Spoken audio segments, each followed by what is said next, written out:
आहे तर त्यांचं हे चित्र आहे बरं का, आपल्या माहितीसाठी. मग आता इकडे समजून घेऊ की ध्यान योगाद्वारे जे आहे ते म्हणजे सत्ययुगाचा तो युग धर्म होता आणि त्यावेळेला परमात्मा जे आहे भगवान म्हणजे जर हृदय असतं जे परमात्मा रूप आहे तर त्याच्यावर ध्यान केलं जायचं. मग त्या काळामध्ये आयुर्मर्यादा ही हजारो लाख वर्षांची होती आणि त्यामुळं म्हणजे सहस्त्र वर्ष ध्यान केलं तरी म्हणजे तर ते शक्य होत होतं. मग आता हा जो ध्यान योग आहे तर त्याच्याबद्दल आपण आज सगळं काही म्हणजे विस्तृतपणे समजून घेणार आहोत. मग ह्याद्वारे भगवान यांच्याशी कसा आपला संबंध प्रस्थापित करायचा ध्यान योगाद्वारे, तर ह्याबद्दल आपण माहिती घेणार आहोत. पण कलियुगासाठी हा काही व्यवहार्य मार्ग नाहीये. आणि कृष्णांनी कुठेच भगवद्गीतेमध्ये ह्याच्याबद्दल जे आहे ते अनुमोदन दिलेलं नाहीये. पण आपण ह्या पद्धतीमध्ये कशा पद्धतीनं जे आहे ते भगवान जे आहेत तर त्यांच्यावर ध्यान केंद्रित केलं जातं, तर हे सगळं फक्त आपण समजून घेणार आहोत. मग आता पुढे जाऊ आपण. हा, पुढच्या स्लाइडवर येऊया थोडीशी. हा, श्री श्री राधा गोविंद यांच्या चरणी आपण वंदन करूया. शिला प्रभुपाद यांच्या चरणी आपण वंदन करून कृतज्ञता व्यक्त करू आणि आपण पुढच्या स्लाइडवर येऊया. हा, तर आता पाचव्या अध्यायात आपण अभ्यासलं की कर्माचा संन्यास घेण्यापेक्षा मग कर्मयोग कसा जो आहे तो श्रेष्ठ आहे. मग निष्काम कर्म जे असतं तर ते म्हणजे आसक्ती रहित कर्म म्हणजे कर्मफळाची आसक्ती त्यागून केलेलं कर्म ते कसं कर्मबंधनातून मुक्त करता येईल. मग सर्वोच्च म्हणजे काय की भगवान श्रीकृष्णावर कसं बरं ध्यान केंद्रित करायचं, तर हे आपण समजून घेतलं का. तर आता पुढे जाऊ आपण.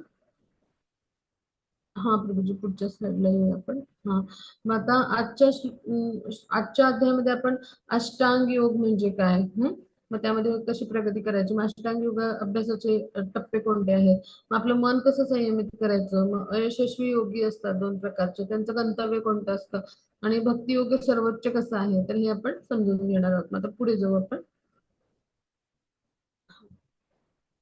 हा, आता मग आता इकडे आपण समजून घेऊ की या अध्यायामध्ये जे भगवान आहेत, तर ते आपल्याला मन आणि इंद्रिय जी आपली आहेत तर ते संयमित करण्यासाठी म्हणजे तर त्याविषयीचं जे मार्गदर्शन आहे म्हणजे हे अष्टांग योगाविषयीचं जे वर्णन आहे तर इथे या अध्यायामध्ये जे आहे ते साधारण करण्यात आले.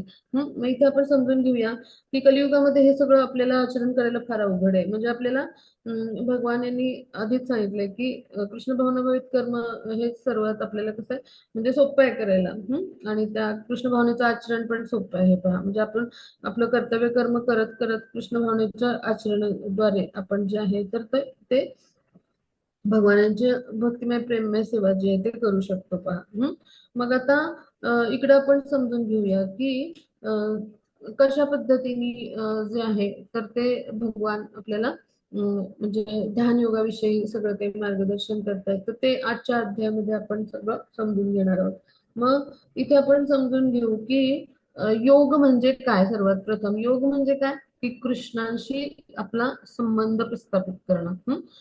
जो काही आहे वास्तविक संबंध जो आहे तर तो प्रस्थापित करणं आणि तो दृढ करणं म्हणजे पुढे जाऊन कृष्णाशी जोडलं जाणं. मग आता योग याचा अर्थ असा होतो म्हणजे तो एक आध्यात्मिक स्तरावर आपण जो आहे तर योगाचा अर्थ काय होतो, कृष्णाशी आपला जो संबंध आहे त्याचं ज्ञान घेऊन तो प्रस्थापित करणं. म्हणजे कृष्णांशी आपण कसे बरे जोडले जाऊ असं. आणि मग आपण कृष्णांशी आपलं नातं असं जे आहे ते प्रस्थापित केल्यानंतर जे आपलं पूर्वापार आहे तर ते कसं बरं दृढ करू, तर हे म्हणजे हे ज्ञान घेणं म्हणजे योग. पण इकडे पहा हा जो म्हणजे योगी आहे तर यांनी काय केलंय तर अशा पद्धतीचं आसन केलंय. मग अशा परिस्थितीमध्ये आपण कृष्णांशी जोड म्हणजे कृष्णांशी आपला संबंध प्रस्थापित करण्याचे विचार वगैरे करू शकतो का पहा अशा अवघडलेल्या परिस्थितीमध्ये, तर ह्याला योग म्हणायचं का, तर बिलकुल नाही. म्हणजे मग आता पुढे जाऊ आपण. आपण पुढच्या चित्रावर येऊ. हा, मग आता इकडे पहा या व्यक्तीने आपला छातीपर्यंतचा अर्धा भाग जो आहे चित्रात तर इथे या पहिल्या चित्रात तर गाडून घेतला मातीमध्ये. मग अशा बिकट स्थितीमध्ये म्हणजे श्वास घ्यायला सुद्धा अडचण होत असेल तर आपण भगवान यांच्याशी आपला संबंध प्रस्थापित करू शकू का, हा योग आहे का, तर बिलकुल नाही. किंवा इकडे पहा या साधूंनी काय केलंय की तो शीर्षासनात जो आहे तर तो उभा आहे म्हणजे शीर्षासन केलंय तर अशा म्हणजे तर आता ह्याच्या अशा म्हणजे अवघडलेल्या स्थितीमध्ये शरीराच्या आपल्याला भगवान यांच्याशी दिव्य रसाचं आदान प्रदान करता येईल का? किंवा भगवान यांच्याशी आपलं प्रेमाचं नातं दृढ करता येईल का? बिलकुल नाही. म्हणजे हे किती अव्यवहार्य आहे पहा. आता इकडे पण यांनी काय केले, शीर्षासन केले हाताच्या आधारावर. तर हे सुद्धा कसं आहे, तर म्हणजे हा काही योग म्हणता येणार नाही. किंवा इकडे पण त्यांनी अर्ध शरीर गाडले, फक्त अर्ध शरीर गाडले आणि अर्ध शरीर जे आहे ते मातीमध्ये म्हणजे गुडघ्यांच्या आधारावर त्यांनी म्हणजे तो त्यांनी आधार घेतलाय आणि त्यांनी ते अर्ध शरीर टेकलंय. मग असा जो आहे तर त्याला योग म्हणायचं का? अशा पद्धती ज्या विविध आहेत, तर ह्या आपल्याला भगवान यांच्याशी आपला संबंध प्रस्थापित करायला मदत करतील का? तर बिलकुलच नाही. मग आता पुढे जाऊ आपण. हा, पुढच्या स्लाइडवर येऊया प्रभूजी. मग आता इकडे पहा, ह्यांनी जे व्यायाम करण्याची चटई आपण मॅट म्हणतो त्याला, योगा मॅट. तर मग इकडे त्यांनी काय केले, स्नायूंच्या आकुंचन प्रसरणाचे ते व्यायाम तो करतोय.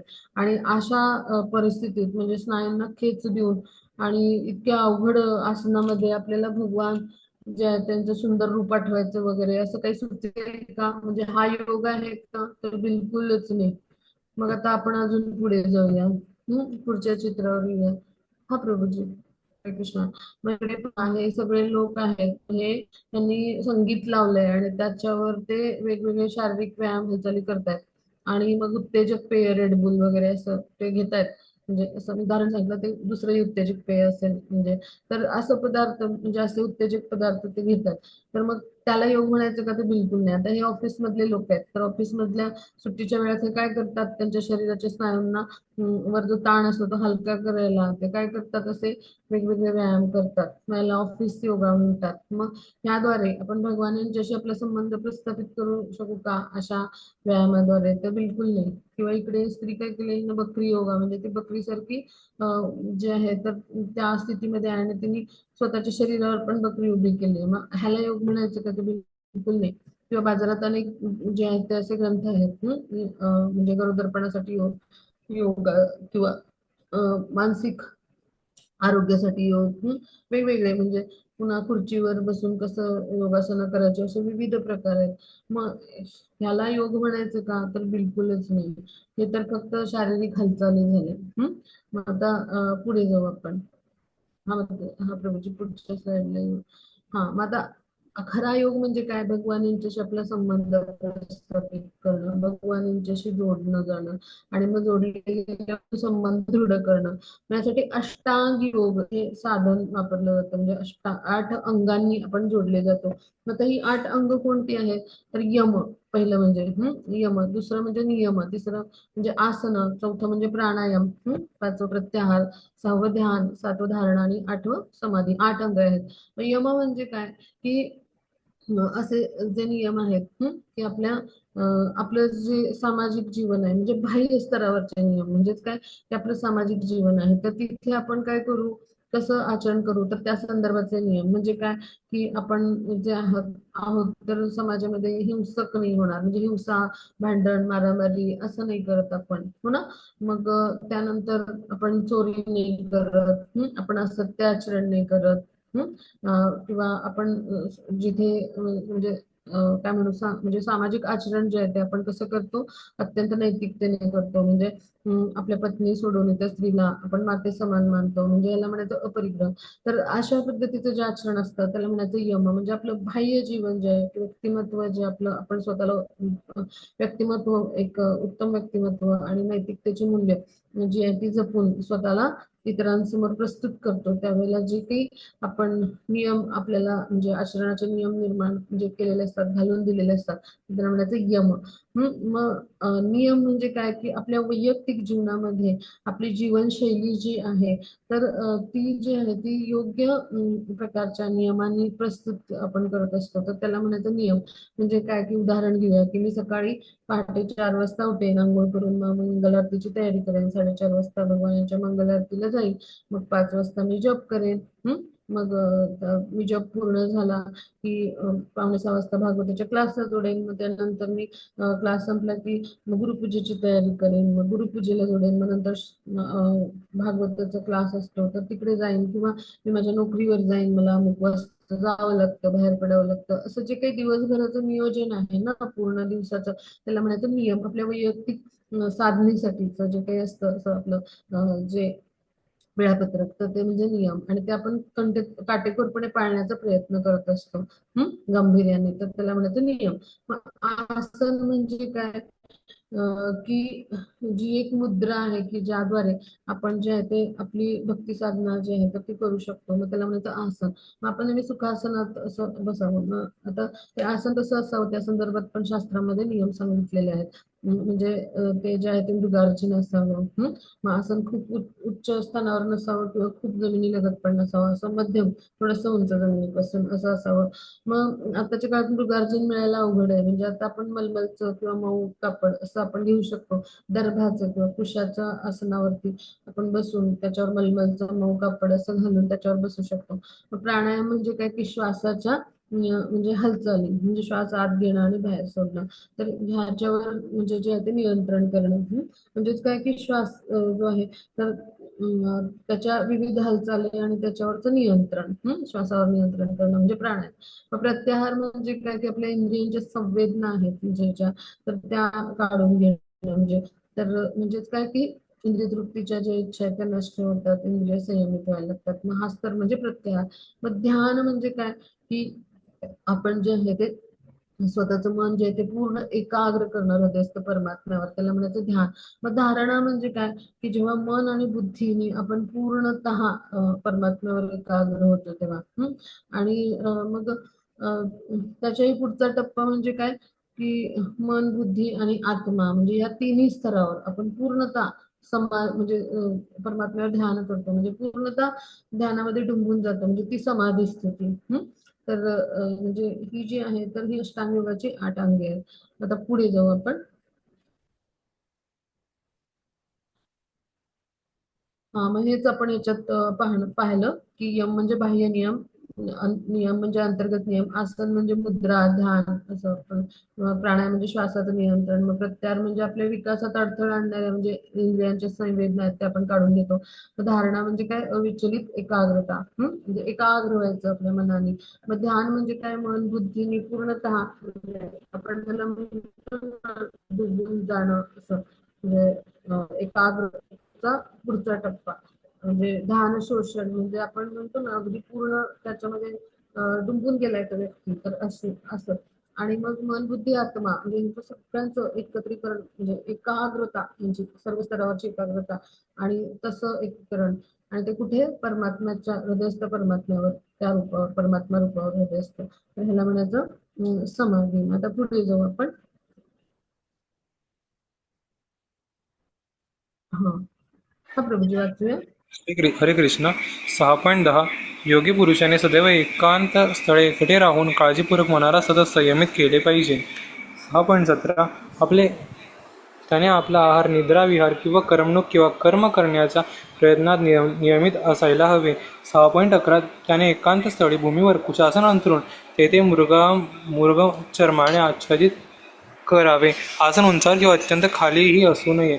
आणि त्यानंतर त्याने आसनावर दृढतापूर्वक बसून मन, इंद्रिय, क्रिया यांचे संयमन करून मनाला एकाग्र करून हृदय शुद्ध करण्याचा योगाभ्यास करावा. हरे कृष्ण. हरे कृष्ण. खूप खूप धन्यवाद प्रभूजी, खूप छान वाचलं.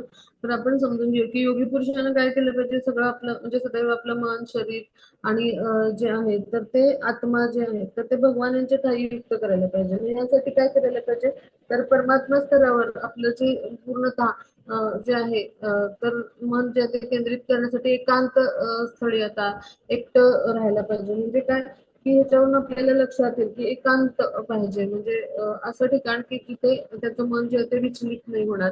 आणि मग मनाला सतत संयमित करायचा प्रयत्न केला पाहिजे. म्हणजे काय की निरंतर कृष्णावरती मन जे आहे तर एकाग्र करण्यासाठी प्रयत्न केला पाहिजे. मग ही जी मनाची एकाग्रता हळूहळू साधायला लागते, तर ह्यालाच म्हणायचं समाधी पहा. म्हणजे काय की ह्याच्यावरून आपल्याला लक्षात येईल की म्हणजे प्रतिकूल परिस्थिती ज्या आहेत आत्मसाक्षात्काराच्या स्तरावर तर त्या त्यागायला हव्यात. आणि अनुकूल ज्या परिस्थिती आहेत तर म्हणजे अशा ज्या परिस्थिती आहेत म्हणजे काय, तर म्हणजे मन एकाग्र करण्यासाठी अनुकूल गोष्टी म्हणजे एकांत स्थळे. मग एकांतामध्ये म्हणजे एकटं राहून काळजीपूर्वक म्हणजे मनाला जे आहे ते सतत म्हणजे संयमित करून कृष्णांचं जे परमात्मा रूप आहे तर त्याच्यावरती मनाचं म्हणजे मन आहे ते एकाग्र करण्याचा प्रयत्न करायचा. म्हणजेच काय की मन जे आहे ते संयमित करायचा प्रयत्न केला पाहिजे. मग श्रीकृष्ण जे आहेत तर त्यांच्या परमात्मा रूपावर हे मन जे आहे तर एकाग्र करायचा प्रयत्न केला जातो. म्हणजे काय की इथं आपण लक्षात घेऊया की असा जो व्यक्ती आहे म्हणजे तर तो म्हणजे आपल्या मनाला जे आहे तर ते भगवानांच्या परमात्मा रूपावर जेव्हा एकाग्र करायचा प्रयत्न करत असतो तर ते एक प्रकारे आत्मसंयम साधायचा प्रयत्न करत असतो. मग इथे आपण लक्षात घेऊया हे खूप अवघड आहे ना, म्हणजे असं मनाला एकाग्र करणं. मग त्यापेक्षा कृष्ण भावनेमध्ये कसं आहे की कृष्णांच्या संतुष्टीसाठी कार्य करायला लागल्यावर आपण आपलं मन जे आहे ते आपोआपच कृष्णांच्या सेवेमध्ये नियुक्त व्हायला लागतं. म्हणजे कृष्णांची सेवा मी कशी बरं करू शकते असं मनामध्ये विचारांची शृंखला जी आहे ती निर्माण व्हायला लागते. म्हणजेच काय मन कृष्णावर एकाग्र व्हायला सुरुवात होते. म्हणजे कृष्ण भावना ही सोपी आहे ना. मग कृष्ण भावना भावित व्यक्ती असतो ना तर हा परिपूर्ण योग्य असतो. अन्यथा काय होईल की सतत जो असा म्हणजे मनाला संयमित करायच्या प्रयत्नांमध्ये असतो ना तर असा व्यक्ती जो आहे तो जो आहे तर तो मनाला संयमित करायचा प्रयत्न करेल पण सुप्त ज्या मना म्हणजे सुप्त स्तरावर ज्या काही इच्छा आकांक्षा आहेत त्या मनामध्ये म्हणजे मनाचं कार्यच आहे इच्छा करणं आणि विचार करणं तर ह्या येऊ शकतात. आणि मायाशक्ती इतकी प्रबळ आहे की कधी म्हणजे पतन होईल सांगता येत नाही. म्हणजे हे जरा अवघडच आहे आपल्याला आश्रमाच्या स्तरावर. आपण जर अशा पद्धतीने 10 मिनिटं एकाग्र करायचा प्रयत्न केला तर पहा म्हणजे आपल्याला ते जमेल नाही. आपण घरात असू तर आपल्याला ऑफिस मधले विचार येतील, नोकरीतले येतील, नोकरीच्या ठिकाणी असू तर आपल्याला मुलाबाळांचे कुटुंबाचे विचार येतील. आपल्याला हे शक्य नाही आताच्या कलियुगामध्ये. आणि आपण असं ठरवलं जंगलात जायचं तप करायचं तर तिकडे रात्र झाली अंधार पडला की मग आपल्याला हिंस्र पशु खातील की काय भीती वाटेल. मग कुठे आपण ठरवलं हिमालयात जायचं तर थोड्या वेळाने थंडी वाजायला लागेल आणि ठरवलं वाळवंटात जाऊन बसायचं तर थोड्या वेळाने तहान तहान होईल. म्हणजे आपल्याला हे काही सगळं शक्य नाहीये कलियुगामध्ये. मग आता इकडे काय सांगितलं की आपण आहार निद्रा विहार किंवा करमणूक आणि कर्म करण्याच्या प्रयत्नात नियमित असायला पाहिजे. म्हणजे काय तर इथं आपण समजून घेऊया की हा जो श्लोक आहे तर ह्याच्यातून आपल्याला काय समजून घ्यायचं तर म्हणजे आपण हे जे आहे तर योगाभ्यासामधल्या प्रगतीमधले हे अडथळे असतात आहार निद्रा मैथून म्हणजे शारीरिक ज्या आवश्यकता आहेत म्हणजे म्हणजे जे इंद्रियांचे वेग आहेत त्यांना आपण संयमित केलं पाहिजे. म्हणजे जितकं आवश्यक आहे तितकंच आहार आपण ग्रहण केला पाहिजे. मग सत्वगुणी आहार आपण ग्रहण केला तर आपले जे आहे तर विचार सत्वगुणी होतील. निद्रेविषयी म्हणजे पालेभाज्या फळ कडधान्य असं मांसाहार आपण नाही केलं पाहिजे. निद्रेविषयी सांगायचं जितकी जेवढी आवश्यक आहे झोप तर तेवढी आपण घ्यायला पाहिजे. म्हणजे काय की कृष्ण भावनाभावित व्यक्ती आहे तो भगवत सेवेमध्ये सदैव रममाण असतो. त्यामुळं तो एक क्षणी वेळ घालवत नाही. म्हणजे तो असा विचार करतो की म्हणजे जितकी झोप आवश्यक आहे तितकीच नाही तर अव्यर्थ कालत्व म्हणजे जास्त निद्रा म्हणजे अव्यर्थ कालत्व असा विचार करतो. म्हणजे जितकी आवश्यक आहे तितकीच झोप घेतो. मग 6 तास झोप पुरेशी असते पहा. म्हणजे रूप गोस्वामी तर ते सदैव कृष्ण सेवेमध्ये इतके मग्न असायचे ना की ते 2 तासापेक्षा अधिक झोपत नसत. पण ते गोस्वामी होते म्हणजे काय की त्यांची इंद्रिय संयमित होती किंवा ते उच्च स्तरावरचे शुद्ध भक्त आहेत भगवानांचे जे पार्षद परिकर या स्तरावरती आहेत. मंजिरी आहे ते गोस्वामी म्हणून त्यांना हे शक्य आहे. आपल्यासारख्या पतित जीवांना हे शक्य नाहीये. तर आपण त्यांच्या म्हणजे कृतीचं अनुसरण करायचं अनुकरण नाही. हरिदास ठाकूर जे ते काय करायचे प्रतिदिन 3 लाख जपमाळा करायचे म्हणजे ते कधी कधी झोपायचे पण नाहीत. म्हणजे ह्याच्यावरून आपण लक्षात घेऊया की इंद्रिय तृप्तीचा इकडे प्रश्नच येत नाही. कृष्ण भावना भावित मनुष्याला वेळच नसतो. आणि त्यामुळे तो सदैव जे आहे तर ते भगवत सेवेमध्ये रममाण असतो. म्हणजे काय की अशा पद्धतीनं कृत्रिम पद्धतीनं आहार निद्रा विहार करमणूक या सगळ्या गोष्टी ज्या आहेत त्या नियमित म्हणजे संयमित करण्यासाठी ध्यान योगाला प्रयत्न करायला लागतात. मग आता हे प्रयत्न कसे करायचे म्हणजे तर म्हणजे अशा योगाभ्यासासाठी एकांत स्थळ निवडावं लागतं. मग भूमीवर उषा म्हणजे दर्भाचं आसन अंतरायचं. मग त्याच्यावर मृगचर्म आता मृगचर्म आपण अंतरायला गेलो तर आपल्याला सरकारी कारवाई होईल. म्हणजे आता पशूंची हिंसा आपण म्हणजे करणं हे चुकीचं आहे ना. मग मृगचर्माचा आपण नाही वापर करू शकत पण आपण मऊ कापड असं जे आहे तर त्याच्यावर आच्छादून आपण जे आहे ते आसन जे आहे ते निर्माण करू शकतो. मग आसन कसं असं खूप उंच नाही पाहिजे म्हणजे खूप पर्वताच्या सुळक्यावर असं नाही किंवा जमिनीच्या लगत असं नाही. तर आता मग असे पवित्र क्षेत्र आहेत म्हणजे आपल्या भारतामध्ये की म्हणजे तर तिथे जाऊन म्हणजे काय की मथुरा वृंदावन ऋषिकेश हरिद्वार अशा पवित्र ठिकाणी गंगा यमुना नद्या किंवा अशा पवित्र संगमावर योगाभ्यास करण्यासाठी ही ठिकाणं निवडली जातात. मग अशा पद्धतीनं तिथे जे आहे ते कसं बसतात म्हणजे योगी जे आहे ते ध्यानस्थ, तर खूप जमिनीलगत पण नाही, आणि खूप उंचावर पण नाही, तर अशा एखाद्या पाषाणावर, शिलेवर, एखाद्या गुहेमध्ये अशा पद्धतीनं ते जे आहे ते ध्यान करत असतात. मग आसनावर दृढतापूर्वक बसतात आणि मन, इंद्रिय आणि जे आहेत म्हणजे श्वासावर नियंत्रण ठेवून ते काय करतात, त्यांना संयमित करतात आणि मनाला एकाग्र करतात भगवानांच्या म्हणजे जे हृदयस्थ परमात्मा रूप आहे त्याच्यावर. मग अशा पद्धतीने योगाभ्यास करण्याचा प्रयत्न जे आहे ते करत असतात. मग आता इथं आपण समजून घेऊया की म्हणजे असं जे अशा ज्या पद्धतीचं ध्यान आहे, तर आपण कसं आहोत कलियुगामध्ये अत्यंत अल्पायू आहोत, आणि पथभ्रष्ट असे आणि आपण अल्पमेध आहोत. म्हणजे काय की आपली स्मरणशक्ती पण कमी आहे, तर आपण कलियुगातले असे लोक आहोत, भागवतामध्ये हे वर्णन येतं. तर मग अशा स्थितीत आपल्याला कसं बरं शक्य आहे, आपली 100 वर्षापर्यंतच आयुर्वेद आहे, तर हे आपल्याला सगळं अवघड आहे असा योग अभ्यास वगैरे करायचं म्हणजे. तर ह्यासाठी मग आपण काय करायचं, तर आपण आपलं नाम संकीर्तन यज्ञ आपल्या युगाचा काय, तर हरिनाम घ्यायचं आपण, म्हणजे नाम संकीर्तन यज्ञ जो आहे तर तो आपण करायचा. म्हणजे काय, हरे कृष्ण महामंत्राचा आपण जप करायचा. तर त्याद्वारे आपण जे आहे तर म्हणजे त्याद्वारे आपण जे आहे ते कृष्ण जे आहे तर त्यांची प्राप्ती करू शकू. पहा म्हणजे हा सर्वात सोपा मार्ग आहे कलियुगामध्ये. म्हणजे अशा कुठल्या अवघड म्हणजे योग प्रणालीची आपल्याला आवश्यकता नाही. पहा म्हणजे कलियुगामध्ये काय म्हटलंय, हरे नाम केवलम चैतन्य महाप्रभूंनी सांगितलंय. म्हणजे ह्याशिवाय दुसरा कुठला मार्ग नाही. तर त्याद्वारेच आपण जे आहे ते भगवत कृपा प्राप्त करू शकतो. आता पुढे जाऊ आपण. हा पुढच्या स्लाइडवर येऊया. हरे कृष्ण. हरे कृष्ण. हा 6.15 याप्रमाणे शरीर, मन आणि क्रिया यांच्या संयमाचा निरंतर अभ्यास करून मन संयमित झालेला योगी भौतिक जीवनाचा लय करून भगवत धामाची प्राप्ती करतो. 6.19 वायूंचे संचलन असलेल्या ठिकाणी ज्याप्रमाणे दीप संतपणे तेवत राहते, त्याचप्रमाणे संयमित मनाचा योगी आपल्या मनामध्ये सदैव स्थित असतो. 6.20 आणि 23 योगाभ्यासाद्वारे 6.20 ते 23 योगाभ्यासाद्वारे मनुष्याचे मन जेव्हा मानसिक क्रियापासून पूर्णपणे संयमित होते, तेव्हा या अवस्थेला पूर्णपणे समाधी असे म्हणतात. हरे कृष्ण.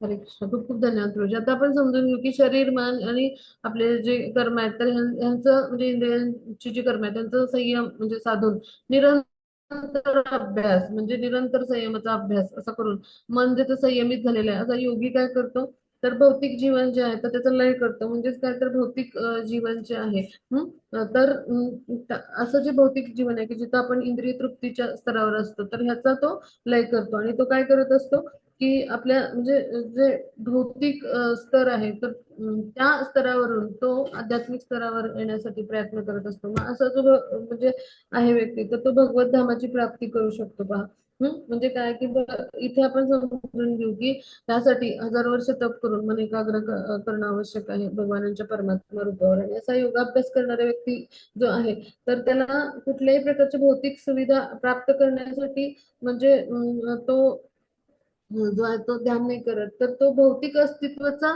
लय करतो. म्हणजे काय की योगाभ्यासाचं उद्दिष्टच आहे आपल्या भौतिक अस्तित्वाचं लय करायचं, म्हणजे इंद्रियांचे आवेग रोखायचे, इंद्रियांना संयमित करायचं. मग अशा पद्धतीने जे आहे ते योगाभ्यास केला जातो. म्हणजे खूप कठीण आहे ना हे सगळं, आणि भगवत धामाची तो प्राप्ती करतो.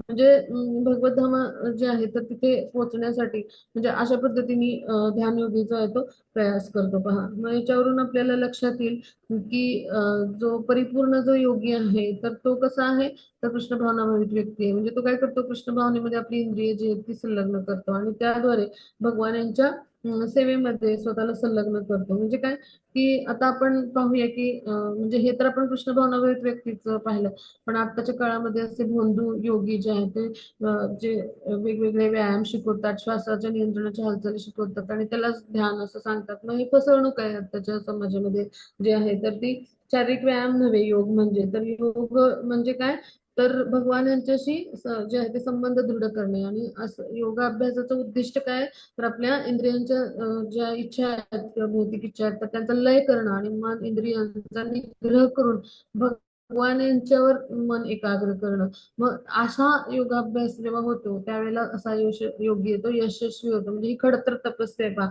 अन्यथा घरामध्ये आणि इतरत्र म्हणजे व्यायाम करायचा, मैथून पण करायचं आणि मग तथाकथित योग वर्गास उपस्थित राहायचं असं म्हणून कोणी योगी नाही होत. ब्रह्मचर्य ही त्यासाठी मोठी अट आहे पहा. म्हणजे ब्रह्मचर्य व्रताचं पालन पण आवश्यक असतं. मग योगा म्हणजे योग म्हणजे योगाभ्यास आहे तो ब्रह्मचर्य व्रताचं पालन करून म्हणजे जो आहे तो करण्यासाठी मार्गदर्शन केलं जातं पहा.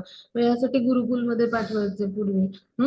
आणि तिथे जे आहे तर तिथे गुरु जे आहे तर ते आपले जे शिष्य आहेत गुरुकुलमध्ये त्यांना मार्गदर्शन करायचे. म्हणजे ब्रह्मचर्य व्रताचं कठोर पालन व्हायचं आणि मग गुरूंच्या आज्ञेने गृहस्थाश्रमामध्ये प्रवेश केला जायचा. मग जितकी जेवढी आवश्यकता आहे तितकंच पत्नीशी जो आहे ते संपर्क करण्याचा भाग असेल की जेणेकरून गृहस्थाश्रमाचं ते कर्तव्य जे आहे तर ते जे आहे की म्हणजे प्रजोत्पादन करणे आणि अशी मुलं सुद्धा आपण भगवत सेवेमध्ये समर्पित करणं आवश्यक आहे. मग हे गृहस्थाश्रमातलं ब्रह्मचर्य व्रत आहे. मग अशा पद्धतीनं कार्य होणं जे आहे ते आवश्यक आहे पहा. आणि म्हणजे हे सगळं जे आहे तर हे सगळं जे आहे तर हे अवघड आहे ना सगळं करायला. म्हणजे ब्रह्मचर्य व्रताचं पालन करायचं, एकांत स्थळी जायचं, इंद्रियांना संयमित करायचं. मग ह्यापेक्षा निश्चितच जे आहे ते कृष्ण भावनांचं आचरण जे आहे ते सोपं आहे पहा. कृष्ण भावना भाविक व्यक्ती असतो तर त्याला ब्रह्मचर्य व्रताचं पालन करायला लागत नाही किंवा इंद्रियांना जे आहे ते संयमित नाही करायला लागत. तर जेव्हा तो उच्च रसाची अनुभूती घेतो तेव्हा आपोआपच तुच्छ रस म्हणजे भौतिक रस जे आहेत ते तर हे म्हणजे ह्याच्यापासून त्याची आसक्ती कमी होते आणि हळूहळू तो अनासक्त होत जातो. मग हे कृष्ण भावनेचं सौंदर्य आहे पहा. म्हणजे कृष्ण भावनेमध्ये आपण जेव्हा कार्य करायला लागतो कृष्णांची भक्तिमय प्रेममय सेवा तर तेव्हा जे आहे तर आपोआपच इंद्रियांचे वेग आसक्ती जे आहेत तर त्या संयमित व्हायला लागतात आणि आपली इंद्रिय भगवत सेवेमध्ये संलग्न होतात. मग आता असं जो योगी असतो तर तो कसा असतो तर वायूचे संचलन नसलेल्या ठिकाणी जसं म्हणजे जिथे वायू नाहीये, हवा नाहीये तर तिथं काय होतं की दीप जो असतो तो अगदी शांतपणे तेवत असतो बा संतपणे. तर अशा पद्धतीनं संयमित मनाचा योगी जो असतो तो सदैव आपल्या ध्यानामध्ये स्थिर असतो. म्हणजे एकाग्र मन त्यानं जे आहे ते केलेलं असतं. म्हणजे अशा व्यक्तीच्या मनाच्या एकाग्रतेचा स्तर जो असतो तर तो उच्च स्तर असतो. म्हणजे काय की वायुरहित स्थळी कसं असतं की बिलकुल तिथं जे आहे तर ते वायूची हालचाल नसल्यामुळं ती जी म्हणजे तो जो दीप असतो तो जसा अगदी शांतपणे संतपणे होतो तसं मन पूर्णतः परमात्म्यावर त्या योग्याने एक जे आहे ते एकाग्र केलेलं असतं आणि ध्यानामध्ये तो सदैव स्थिर असतो. अखंड ध्यानस्थ असतो. म्हणजे वर्षानुवर्षापूर्वी जे आहे ते ध्यान करायचे. म्हणजे असे जे मुनी किंवा योगी असतात पहा म्हणजे विश्वामित्र मुनींनी इतकं तप केलं की ते पाहून जो तो इंद्र घाबरून गेला आणि त्यांनी मेनकेला पाठवलं पहा. म्हणजे अशा पद्धतीनं म्हणजे इतकी तपश्चर्या करणारे जे ऋषी मुनी योगी जे असायचे. मग आता असा जो आहे तो योगाभ्यासाद्वारे मनुष्य जो आहे तर त्याचं मन जे आहे ते जेव्हा म्हणजे अशा मानसिक क्रिया म्हणजे जे आहेत त्यापासून पूर्णतः संयमित होतं. म्हणजे विचारांचे जे वेग आहेत तर ते रोखले जातात. मनातले जे विचार आहेत किंवा मनाचं कार्य काय आहे तर इच्छा करणं तर ह्यापासून असं जे मनुष्य आहे तो पूर्णपणे काय होतो संयमित होतो. म्हणजे काय तर तो पूर्णतः संतुष्ट असतो. मग तेव्हा तो त्या परिपूर्ण समाधी अवस्थेला पोचला असं म्हणतात. म्हणजे काय की हळूहळू भौतिक संकल्पनेतून तो विरक्त होतो पहा आणि मन आणि बुद्धीद्वारे तो दिव्य स्तरावर स्थित होतो. म्हणजे भगवान जे आहे तर त्यांच्या परमात्मा रूपावर ध्यान जे आहे तो केंद्रित करतो. मग अशा स्तरावर स्थित झाल्यावर म्हणजे त्याचं जे एकाग्रता असते ती ढळत नाही पहा. म्हणजे ते काय की तो मोठ्या मोठ्या संकटापासून विचलित होत नाही किंवा भौतिक कुठली जी सुख दुःख आहे तर त्यामुळे तो विचलित होत नाही. मग ह्याला म्हणायचं यथार्थ मुक्ती खरी मुक्ती. म्हणजे अशा स्तरावर जेव्हा येतो एखादा भक्त ध्यानाच्या अवस्थेमध्ये तर तेव्हा ते परिपूर्ण समाधी आहे असं म्हटलं जातं. मग पहा इकडे कृष्ण भावनेमध्ये स्थिर झालेला मनुष्य जो आहे तर त्याची इंद्रिय उत्तेजित पण होत नाहीत आणि हळूहळू इंद्रियांचे आवेग जे आहेत ते कमी होत जातात. कारण का तर इंद्रिय जे ती भगवानाच्या सेवेमध्ये संलग्न असतात. म्हणजे ही जी परिपूर्ण समाधीची अवस्था आहे ती भगवत सेवेमुळे कृष्ण भावनेमध्ये जी आहे ती साध्य होते पहा. म्हणजे काय की चैत्रोदर्पण मार्जनम असं श्लोक येतो चैतन्याष्टक म्हणजे. तर त्यामध्ये आपल्या मनातलं जो मलिनार्थ आहे तो स्वच्छ करायचा, हृदयाची शुद्धी. तर त्याद्वारे हळूहळू आपण भक्तिसेवेच्या स्तरावर जेव्हा म्हणजे पुढे पुढे जात जातो, म्हणजे पुढे पुढे अग्रेसर होत जातो, तर तेव्हा निश्चितच काय होतं की आपण ह्या सगळ्या भौतिक विकारापासून मुक्त होतो. आणि मग जी आपली अवस्था होते, म्हणजे जो टप्पा आहे तर तो निर्माण होतो की ज्या वेळेला कुठलीही इच्छा राहत नाही, म्हणजे हे सगळे इंद्रियांचे वेग जे आहेत तर त्यांचं दमन होतं. आणि भगवानांच्या संतुष्टीसाठी प्रत्येक कार्य जे आहे ते केलं जातं. मग हा जो टप्पा आहे तो कृष्ण भावनेमध्ये अगदी सहज प्राप्त होतो पहा. आणि मग असा जो कृष्ण भावना भावित व्यक्ती आहे ना, तर तो म्हणजे परिपूर्ण योगी आहे पहा. हम्म. मग परिपूर्ण समाधी जी आहे तर ती ध्यान योगांसाठी इतकी खडतर तपस्या करायला लागते, पण तेच कृष्ण भावनेमध्ये अगदी गुरूंनी सांगितलेलं जे काही मार्गदर्शन आहे त्यानुसार जर आपण आचरण केलं तर आपण सहजतेने म्हणजे ही म्हणजे परिपूर्ण योगी एखादा जो भक्त आहे तो बनू शकतो बा. मग आता पुढे जाऊ आपण. पुढच्या स्लाइड वर येऊया. हा, मग आता आपल्याला अष्टांग योगाचा अभ्यास करायला आपली तयारी आहे का? तर मला असं वाटतं कोणाचं उत्तर हो नाही येईल, म्हणजे हे सगळं फार अवघड आहे निश्चितच ना, आणि खूप अव्यवहार्य असं सगळं आहे. मग आता आपण करायचं काय तर ते आपण समजून घेणार आहोत. मग आता पुढे जाऊ आपण. हा प्रभूजी, पुढच्या स्लाइडवर. आता अर्जुनाची एकाग्रता पहा कशी होती. आपण गोष्ट अभ्यासली ना. तर अर्जुन आणि सगळ्या कौरव पांडवांचे गुरु म्हणजे द्रोणाचार्यांनी त्यांची परीक्षा घ्यायची ठरवली सर्वांची. मग त्यांनी काय केलं, एक लाकडी पक्षी बनवला आणि तो एका वृक्षामध्ये लपवून ठेवला. मग त्यांनी विचारलं प्रत्येकाला की काय दिसतं तुला, म्हणजे दुर्योधनाला विचारलं. मग त्यांनी सांगितलं पक्षी दिसतात, पानं दिसतात, फुलं दिसतात, फांद्या दिसतात, ढग दिसतात. मग कोणी सांगितलं पानं फुलं दिसतात, डोंगर दिसतात, दऱ्या दिसतात, झाडाच्या पलीकडे जे होत्या त्या. म्हणजे असं प्रत्येकानं विविध उत्तरं दिली. मग अर्जुनाला विचारलं, त्यांनी काय सांगितलं, मला तो पक्षी दिसतो आणि डोळा दिसतो. म्हणजे काय की ही जी एकाग्रता आहे मनाची, तर ही साधणं आवश्यक आहे मग ध्यानामध्ये, आणि त्याद्वारे परमात्मा रूपावर मन आपलं केंद्रित करणं आवश्यक आहे. मग अर्जुन जो होतं त्याचं एकाग्र चित्त होतं मन पहा. त्याद्वारे त्यांनी काय केलं, आपलं म्हणजे क्षत्रियाचं कार्य कसं युद्ध करणं, म्हणजे त्यांनी जे आहे तर ते आपलं जे कर्तव्य कर्म आहे तर ते करत असताना मनाची एकाग्रता साधून कार्य केलं, म्हणून तो महान योद्धा आहे पहा, महान धनुर्धर आहे, त्याला महाबाहू असं म्हटलं जातं. आता हे सगळं आपण का समजून घेतो, अजून जरा पुढे जाऊ म्हणजे आपल्याला लक्षात येईल. आता पुढच्या स्लाइड वरती जाऊया. हा प्रभूजी, पुढच्या स्लाइड वर येऊ.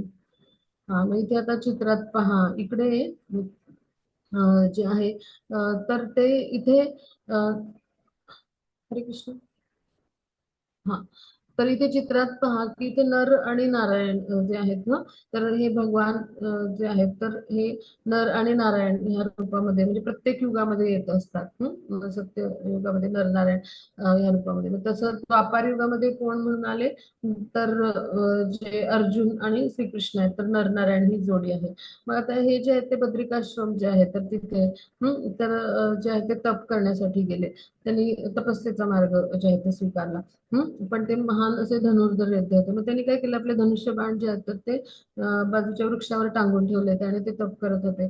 तर तिथे हे जे आहे ते प्रल्हाद महाराज झाले. मग ते म्हणाले की म्हणजे त्यांच्या मनात विचार आला, हे तर तपस्वी योगी आहेत, मग इथं धनुष्य बाण म्हणजे कशासाठी आहेत, म्हणजे काय कशासाठी बरे असावेत असं मनात विचार आला.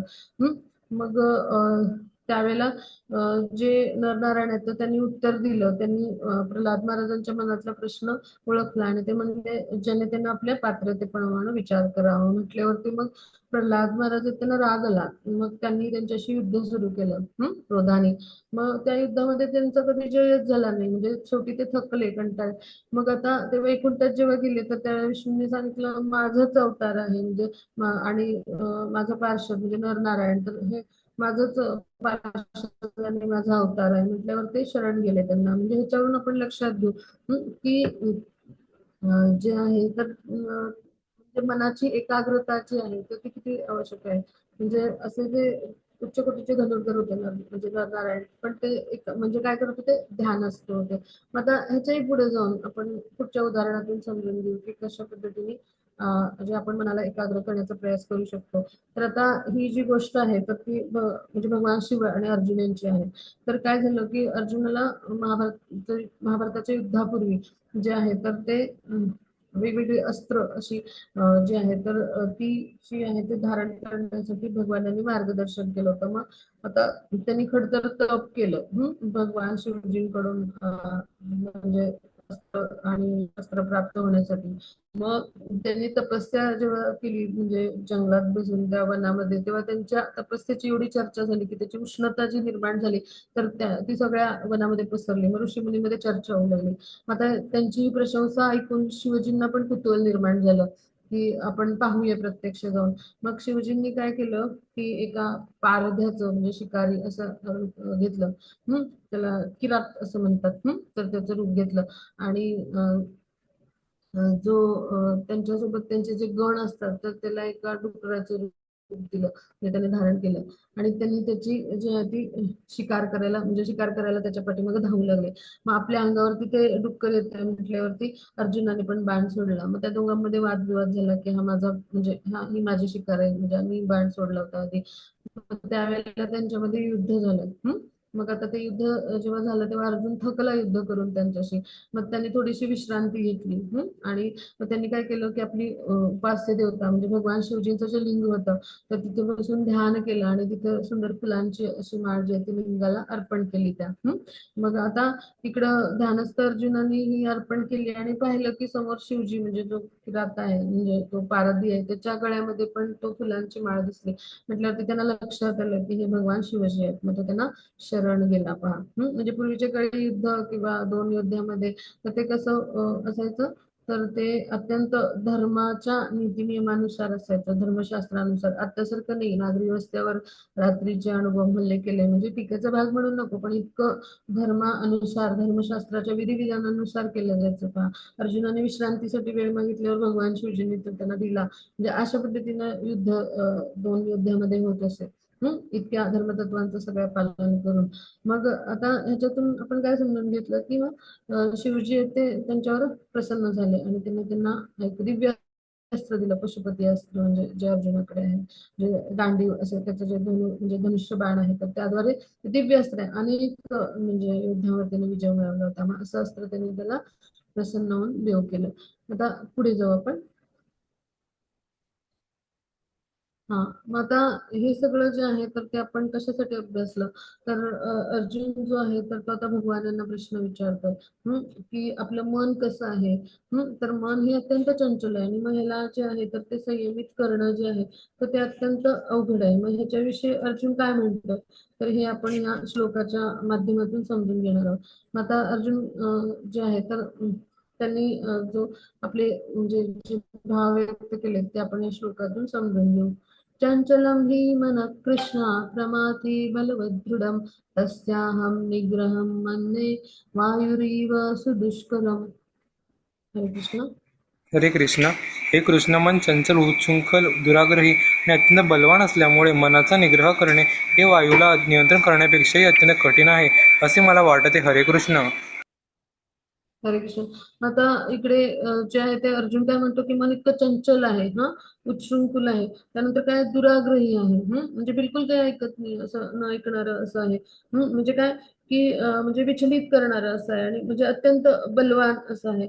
आणि मग मनाचा निग्रह करायला फार अवघड आहे. आणि कसं अवघड आहे तर एक वेळ वायूला नियंत्रित करता येईल, म्हणजे वायूला नियंत्रित करण्यापेक्षा पण मनाला नियंत्रित करणं कठीण आहे असं अर्जुन म्हणतो. म्हणजे काय की एकदा काय झालं खांडवनामध्ये म्हणजे जे आहे तर ते तिथे जे आहे तर तर तिथे काय झालं तर वणवा पेटला होता. म्हणजे काय की खांडवन म्हणजे जे आहे तर तिथे हा वणवा का निर्माण झाला याचं कारण आहे तर अर्जुन जो म्हणजे जो अर्जुन आणि श्रीकृष्ण ते जे आहेत तर त्यांची आणि अग्निदेवांची भेट झाली. मग अग्निदेवांची भूकच जे आहे त्याचं शमन होत नव्हतं. कारण सदैव अग्निदेवांना भूक जे आहे तर ती लागलेली असायची. त्यावेळेला काय व्हायचं की अग्निदेवांची भूक म्हणजे काय वणवा पेटणं आग निर्माण होणं. पण त्यावेळेला काय व्हायचं की इंद्र जे आहेत म्हणजे स्वर्गाचा राजा इंद्र ते काय करायचे पर्जन्याद्वारे ती जी म्हणजे तो जो वणवा आहे तर तो शमवून टाकायचे असं व्हायचं. मग आता त्यांनी श्रीकृष्ण आणि अर्जुन जे आहेत, त्यांची मदत मागितली.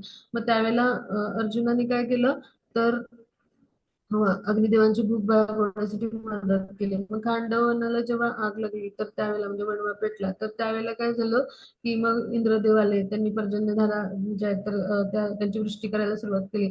मग त्यांनी वायुदेवाची आपल्या मित्राची मदत घेतली. मग त्यावेळेला वायुदेवाशी युद्ध केलं अर्जुनाने आणि त्यांनी युद्धात हरवलं. म्हणून अर्जुन काय म्हणतात की वायुदेवाला म्हणजे वायूला एक वेळ नियंत्रित करणं शक्य आहे. पण म्हणजे मनाला निग्रह करणं म्हणजे मनाचा निग्रह करणं म्हणजे मनाला नियंत्रित करणं हे अत्यंत कठीण आहे. म्हणजे वायूला नियंत्रित करण्यापेक्षा मनाला नियंत्रित करणं कठीण आहे असं अर्जुन म्हणतात. पहा म्हणजे असं का म्हणतात तर आपण जीवन रथाचं चित्र पाहिलं ना, तर तिथे आपण पहा म्हणजे देहरूपी रथामध्ये जो आपला जीवात्मा आहे हा प्रवासी आहे आणि आपली बुद्धी सारथी आहे, मन लगाम आहे आणि इंद्रिय घोडे आहेत. मग आता म्हणजे जे इंद्रिय आहेत तर यांना संयमित करणं जे आहे तर हे जे आहे तर इंद्रियांना संयमित करणं कधी शक्य होईल किंवा जेव्हा मन संयमित असेल आणि मन जे आहे तर संयमित असेल तर ते आपला मित्र बनेल आणि जे आहे तर म्हणजे जे मन संयमित झालं तर ते मित्र बनलं तर काय होईल की आपली जी बुद्धी आहे ती योग्य प्रकारे कार्य करेल. अन्यथा काय होईल तर मन जे आहे तर ते बुद्धीवर हवी होतं आणि त्यामुळे काय होतं की बुद्धी कमजोर होते आणि त्यामुळे इंद्रियांचे म्हणजे मन जे आहे तर आपल्या इच्छेनुसार कार्य करतं आणि त्यामुळे इंद्रियांचे घोडे जे आहेत ते म्हणजे वेगवेगळ्या दिशेनं विखुरल्यासारखे घोडे उधळणं म्हणतो ना अशा पद्धतीनं कार्य करतील. मग आपल्याला जीवनरथाचा प्रवास जो आहे तो सुखाचा व्हायचा असेल तर काय करायला पाहिजे इंद्रिय जे आहेत ते इंद्रियांचे घोडे जे आहेत तर त्यांना संयमित करण्यासाठी मनाची लगाम जी आहे ती आपला रथ जो आहे तर त्याचा सारथी जो आहे म्हणजे बुद्धी तर तो बलशाली पाहिजे शक्तिशाली पाहिजे. मग या बुद्धीचं पोषण कोण करेल हरे कृष्ण महामंत्र भक्तांचा संघ भगवत प्रसाद आपण ग्रहण केला तर त्यानंतर भगवद्गीता भागवत शास्त्रामध्ये आपण आपला चालक जो आहे रथाचा जो आहे सारथी आहे तो बलशाली करू आणि त्यामुळे आत्म्याचा प्रवास जो आहे तो सुखाचा होईल. म्हणजे काय की एन केन प्रकारे आपण श्रीकृष्णांच्या चरणांशी आपलं जे आहे ते मन जे आहे ते सदैव जे आहे त्यांच्या सेवेमध्ये त्यांच्या चरण कमलांशी स्थिर करायचा प्रयत्न केला पाहिजे जसं अमरेश महाराजांनी केला. मग आता पुढे जाऊ आपण. हा मग आता 6.35 मध्ये भगवान काय म्हणतात ते आपण पाहूया. हा प्रभूजी वाचूया. हरे कृष्ण 6.35 भगवान श्रीकृष्ण म्हणाले, हे महाबाहो कौंतेय, चंचल मनाला संयमित करणे निसंशय अत्यंत कठीण आहे, पण योग अभ्यासाने आणि अनासक्तीद्वारे मनाला वश करणे शक्य आहे. हरे कृष्ण. हरे कृष्ण. मग आता भगवान काय म्हणतात की चंचल मनाला संयमित करायला खरंच कठीण आहे पण निश्चितच योग अभ्यास म्हणजेच काय तर योग अभ्यास म्हणजे काय तर याचा अर्थ काय तर नवविधा भक्ती नवविधा भक्तीद्वारे आपण नवविधा भक्ती म्हणजे काय की भगवानांच्या पवित्र नामाचं श्रवण किंवा हरिकथा श्रवण कीर्तन स्मरण पादसेवनम अर्चनम वंदनम दास्यम आणि सख्यम आणि आत्मनिवेदन या भक्तीद्वारे म्हणजे ह्याला म्हणायचं अभ्यास योगाभ्यास म्हणजे कृष्ण भावना व्यक्तीचा अभ्यास म्हणजे काय तर हा अभ्यास तर त्याद्वारे आपण काय करू शकतो आणि त्याचबरोबर अनासक्ती म्हणजे जेव्हा भगवान यांच्या विषयी आपलं मन आसक्त होईल त्याद्वारे त्यावेळेला आपोआपच काय होईल की अनासक्ती होईल आणि मनाला आपण संयमित करू शकतो. मग आता भगवान यांच्या सेवेमध्ये आपण स्वतःला युक्त करणं म्हणजे ह्याच्यातली पहिली पायरी म्हणजे काय कृष्ण लीलांचं आपण श्रवण करायचं म्हणजे श्रवण भक्ती महत्वाची आहे. त्याद्वारे काय होतं कृष्ण लीलांचं आपण जितकं श्रवण करू तेवढी आपल्या हृदयाची शुद्धी होते पहा आणि आपोआपच आपल्याला भौतिक जीवनाविषयी अनासक्ती निर्माण होते. म्हणून भगवान काय म्हणतात अनासक्तीद्वारे मनाला वश करणं जे आहे ते सोपं जाईल. म्हणजे आपल्यासाठी म्हणजे एखाद्या रुग्णासाठी कसं असतं की कुशल उपचार आणि पथ्य आवश्यक असतं मग तसं आपल्यासाठी म्हणजे कृष्णांच्या दिव्य लीलांचं श्रवण करणं हा उपचार आहे आणि पथ्य म्हणजे काय कृष्ण प्रसाद ग्रहण करणं. मग त्या त्या योगे आपण ह्या भौतिक संसाराला भवरोग म्हणले तर ह्या रोगापासून मुक्त होऊ पहा. मग आता पुढे जाऊ आपण. हरे कृष्ण. हा मग आता आपलं मन मित्र आहे का शत्रू आपण पाहूया. म्हणजे काय की मन जो आहे तर मित्र म्हणजे कधी बनेल तर आपण ज्या वेळेला म्हणजे आपली जी बुद्धी आहे तर ती जी आहे ते बलवान असेल तेव्हा आणि मन शत्रू कधी बनेल तर बुद्धी आपली जेव्हा कमजोर असेल. मग आपली बुद्धी बलवान होण्यासाठी काय करायला पाहिजे तर आपण सदैव जे आहे ते हरे कृष्ण महामंत्राचा जप किंवा भक्तांचा संघ अशा भक्तांची म्हणजे शिल प्रभुपाद त्यांचे असे जे भक्त आहेत त्यांचं मार्गदर्शन त्यांचे लेक्चर त्यांचे ग्रंथ अवेलेबल आहेत तर त्यांचं वाचन आपण केलं तर त्यामुळे काय होतं आपल्यामध्ये विवेक जागृत होतो. म्हणजेच काय आध्यात्मिक बुद्धी आपली बनते, म्हणजे बुद्धी शुद्ध होते. आणि याचा विवेक म्हणजे काय, सारासार विचार करण्याची क्षमता आपल्यामध्ये निर्माण होते आणि त्यामुळे मन आपला मित्र बनायला मदत होईल. अन्यथा काय होईल, जर इंद्रियांचे आवेग आपल्याला जर आवरता नाही आले आणि मन तर त्याचं कार्य असतं इच्छा करणं. म्हणजे मनाला कशाची उपमा दिली आहे, म्हणजे धर्मशास्त्रामध्ये एक उदाहरण येतं की एखादं जर माकड आहे, हा, तर त्याला समजा विंचू चावला, आणि त्याला कोणी दारू पाजली आणि त्याला जर एखाद्या भूताने झपाटलं तर मन कसं कार्य करेल, असं म्हणजे माकड कसं कार्य करेल असं मन कार्य करत असतं. मग त्यासाठी मनाला आपण मित्र बनवणं आवश्यक आहे. अन्यथा काय होईल, की मन जर शत्रू बनलं तर अनेक समस्या उपस्थित होतील. आज आपण जगतामध्ये पाहतो, म्हणजे एका घरातल्या दोन व्यक्तींचं पटत नाही, शेजाऱ्यांचं दोन पटत नाही, दोन राष्ट्रांचं पटत नाही, मग युद्ध, गुन्हेगारी, किंवा एखाद्या व्यक्तीला अचानक खूप ताण येतो, मग एखाद्या व्यक्तीचं बीपी वाढतं, कुणाची शुगर वाढते, हे सगळे आजार, किंवा कुणाला आत्महत्या करायची होते. मग हे काय, तर मन शत्रू असल्याचं लक्षण आहे. मन जर मित्र असेल तर ते संयमित राहील, सारासार विचार करायला लागेल. यासाठी मन आपलं मित्र असणं आवश्यक आहे. मग आता पुढे जाऊ आपण. हा, मग मनाचे शत्रू पण आहेत हे आपले 6 विकार.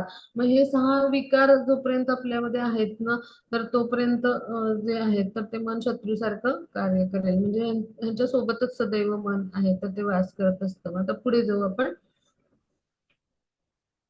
हा, पुढच्या स्लाइडवर. हा, मग आता ज्यानं मनाला जिंकलाय त्याच्यासाठी मन जे आहे तर ते सर्वोत्तम मित्र आहे. परंतु जो असे करण्यामध्ये अपयशी झालाय त्याचं मन जे आहे ते शत्रू आहे. म्हणजे आपण सदैव आपल्या विकारांसोबत असतो. मग जेव्हा म्हणजे आपण श्रीकृष्णांचा संग करायला लागतो, म्हणजे पवित्र नाम घेतो, म्हणजे ते हरिनाम प्रभू आहेत, मग त्यावेळेला काय होतं, कृष्णांचा संग केल्यावर कृष्णांसारखे गुण आपल्याला येतात, आपल्यामध्ये येतात. म्हणजे त्या विकारातून हळूहळू आपण मुक्त होऊ. म्हणजेच काय, की आपण जे आहे ते विकारातून मुक्त होऊ, म्हणजेच काय, की आपण जे आहे तर ते शुद्ध होऊ हळूहळू. मग असं जे मन आहे ते आपलं मित्र बनेल. आणि मग आज्ञापालन करणं जे आहे तर ते आपलं कर्तव्य आहे. म्हणून घरामधल्या ज्येष्ठांचं आज्ञापालन करायला आपल्याला सांगितलं जातं. पहा, मग त्याद्वारे हृदयस्थ परमात्म्याच्या आज्ञांचं आपण पालन करू. आपल्या विकारांसोबत आपण सदैव असू ना, तर आपण घरातल्यांच्या पण आज्ञा, म्हणजे ज्येष्ठांचं पण आज्ञापालन करत नाही तर परमात्म्याच्या आज्ञेचं पालन करण्याचा विषयच कुठे येतो, हो की नाही. मग ह्यासाठी मनाला आपण मित्र करणं आवश्यक आहे आणि त्यामुळे आपण यश मिळवू. मग जेव्हा अपयश येते तेव्हा मन शत्रू बनतं आणि त्याचे परिणाम आपण पाहतो का, आताची युद्धजन्य परिस्थिती, आतंकवादी हल्ले, हे सगळे ह्याच उदाहरण आहे की मन शत्रू असल्याचं. ठीक आहे, आता पुढे जाऊ आपण. हा, प्रभूजी पुढच्या स्लाइडवर येऊ. हा, मग मन कसं आहे, तर एखाद्या अग्नीसारखं आहे. अग्नी जर नियंत्रणाखाली असला तर चमत्कार घडवून आले, की जसा उपग्रह सोडला है ना, बुद्धिजीवी वर्गाचं कार्य आहे हे. तर अशा पद्धतीनं कार्य केलं, क्रांती आणली. पण जर अग्नी जो आहे तर तो नियंत्रणाबाहेर गेला तर काय होतं, वणवा पेटतो, सगळा विध्वंस होतो. म्हणजेच काय, मन इतकं शक्तिशाली बनलं तर ते बुद्धी, म्हणजे असं असं शक्तिशाली बनलं की ते बुद्धी म्हणजे बुद्धी जी आहे तर तिच्यापेक्षा बलशाली बनलं तर, आणि बुद्धी कमजोर झाली तर काय होईल, तर ते विनाशाकडे घेऊन जाणार असतं. पण मन जे आहे तर ते नियंत्रणात असेल तर ते प्रगतीकडे नेणार असतं. आता पुढे जाऊ आपण. हा, प्रभूजी पुढच्या स्लाइडवर येऊ आपण. मग आता इकडे अर्जुन काय म्हणतात ते आपण समजून घेऊया. हा, प्रभूजी वाचूया. हरे कृष्ण 6.37. अर्जुन म्हणाला, हे कृष्ण, जो आरंभी आत्मसाक्षात्काराच्या मार्गाचा श्रद्धेने स्वीकार करतो परंतु नंतर सांसारिक आसक्तीमुळे मार्गभ्रष्ट होतो आणि यामुळे योगसिद्ध प्राप्त करू शकत नाही, अशा अयशस्वी योग्याला कोणती गती प्राप्त होते. 6.41.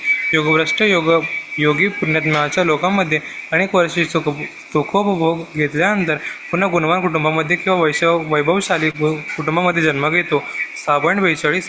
अथवा दीर्घकाळ योगाभ्यास केल्यानंतर अपयशी ठरलेला तो अत्यंत बुद्धिमान योगी व्यक्तीच्या कुळात जन्म घेतो. खरोखर अशी प्रकारचे जन्म या लोकी अत्यंत दुर्लभ आहे. हरे कृष्ण.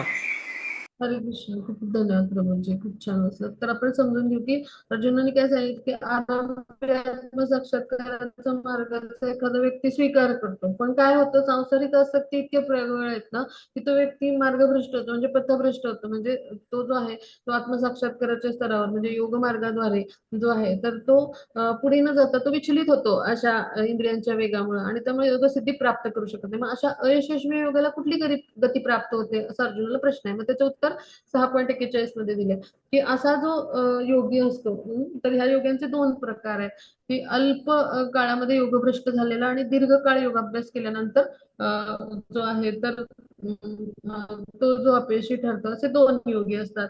मग आता ह्या दोन जे योगी आहेत ना, तर त्यांच्याविषयी आपण हे आता जाणून घेणार आहोत.